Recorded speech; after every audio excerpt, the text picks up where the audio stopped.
We're just here at the unveiling on the Ora stand. So this is the new Ora something. We don't know what it's called yet. That's to be advised later on, but this is the first UK unveiling of the new Ora from Great Wall Motors. So let's give you a look around. It's going to be a bit quieter for a minute, so I'm going to give you a look around this car. This is the first one in the UK. It's not for sale yet, probably next year. It is in the Asian markets at the moment, but even with this one here, specs are to be unconfirmed. We don't know battery size yet because it'll all be different for the European market compared to the Asian market. Now, when I take you around the back of the car, that's probably going to be the bit where you're going to go, do I like it or no like it? Will you grow to love it or will you not like it? And I think that's the most kind of opinion splitting part of the car. So let's work our way around it. Now, there's going to be versions of this up to, they're aiming for about 400 PS in power, 300-mile range, but we don't know a great deal about it. Probably a front-wheel drive and possibly a four-wheel drive version as well. So it's all a bit vague at the moment, but it is the first chance to see this in a bit more detail and have a good look around it. Once it's quiet, we'll do that. So the front end here, kind of familiar to the Funky Cat, which has those kind of like mini-esque lights here. Again, you'll either decide if you like that look or don't like it. Front end, we've got this kind of textured front bumper here, some chrome inserts around there. Let's start bringing you around. This is where sort of things become a little bit less familiar. Now, we've got this sweeping line up here. It looks like it's going to be kind of sleek and elegant, but actually it does have a bit of height to it, so it's not a low-down car. Now, what have we got on here? So we've got some Bridgestone tyres on 19-inch wheels. So this is a 19-inch wheel option on it. Looks like we've got charge port here. So Type 2, CCS. Again, unconfirmed charging speeds and stuff like that. We don't know yet. There's a camera under here, so it's going to have some kind of surround view, possibly to help with self-driving, lane keeping. There's a little camera section up there as well, but it's not packed with any more. There's no cameras here or here, for example, nothing in the front wings. Now, let's just cover the outside before we have a look at the inside. Now, glass roof comes down. You've got the pop-out door handles here, a bit kind of like, what we got, like Hyundai Ioniq 5, something like that. Now, have a look there, the sweeping roofline comes down and we've got a bit of Bentley going on, a bit of Mercedes, sort of fastback coupe going on. So, come round, come round, come round.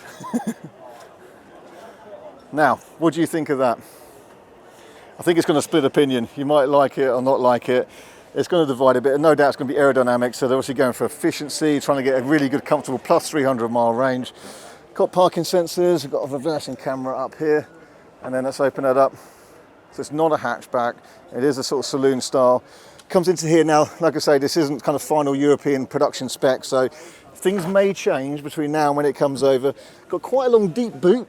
We've got some folding seats by the look of it, but the opening is quite small.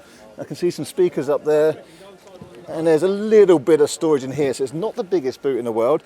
There's no underfloor storage to really speak of. I think you might get one cable in there. So not huge. And then you've got that sloping line there. Let's have a look at the inside though. Now, what do you think of this? I don't know, a bit of Bugatti Veyron or something like that.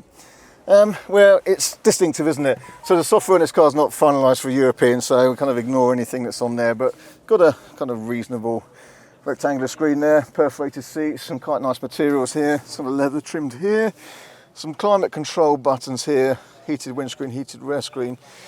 Not too much, fairly simple. However, the steering wheel does have a few buttons, and then there's another sort of series of displays right in front of me here. They're clearly going for a sort of quality feel because we've got the kind of soft Alcantara type texture on the top here. There's leather around here. Fairly conventional. This is actually quite hard plastic, just colour coded to that. So you start finding the slightly harder plastics, a storage tray under here. But on the face of it, it looks pretty good. Is the quality really there? Well, we've got these kind of metal looking handles here, but they're plasticky. You know, again, it's kind of looks quite impressive, but it's got some of those harder plastics around. So I don't think it's quite as premium as it looks at first glance. I do like the feel of the seats. Yeah, these move. So I'm going to just see what the room's like in the back with this sort of coupe roofline. So that would be my kind of front seat driving position.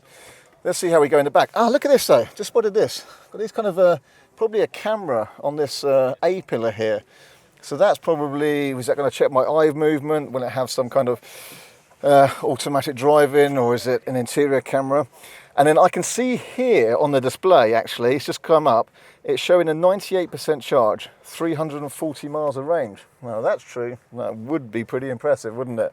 So we'll get a shot of that. Now, with the seat in my position, let's have a look in the back. Right, okay. So, The glass roof gives me just about a little bit of headroom above my head, but not by tons. In fact, if I relax back in my seat, my head is on the glass. I can't get my feet under the seat in front. There's nothing there, so I'm kind of restricted with foot movement. The floor and the seat are quite close together, so my knees are up. See, I'm unsupported here. There's quite a big gap there. So I don't think it's a car I would actually spend a great deal of comfortable time in the back, if I'm honest. This coupe kind of roofline really does compromise it. The seats feel nice. These are nice. Although, again, they look good, but actually that's kind of very plasticky. It's a bit like kind of plastic wheels off a toy car. I don't want to be rude about it. No, I don't want to do that. That's quite cool. But yeah, I don't know. It's not very comfortable in the back here, if I'm really honest. Apart from the seats are nice, just the space is limited and I can't move my feet. And for some reason, there is still a bit of transmission tunnel. I'd have to sit like that if I was going to spend some time in it.